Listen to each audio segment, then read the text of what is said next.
یہ بات ہے ایسے نبی کی جس کا نام سن کر جنات بھی کانپ اٹھتے تھے ساتھ، جو انسان نہیں بلکہ پرندوں کی بھی زبان سمجھتا تھا،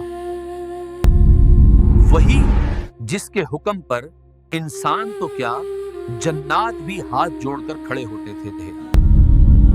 اس اللہ کے نبی کا نام حضرت سلیمان ہے۔ یہ بادشاہی انسانوں کی نہیں تھی، یہاں جنات بھی ہاتھ باندھ کر حکم کے منتظر رہتے تھے۔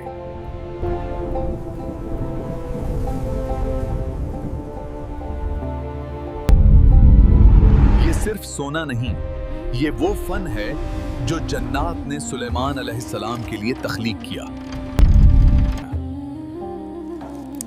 رزق وہی حلال ہے جو اپنے ہاتھ کی محنت سے کمایا جائے۔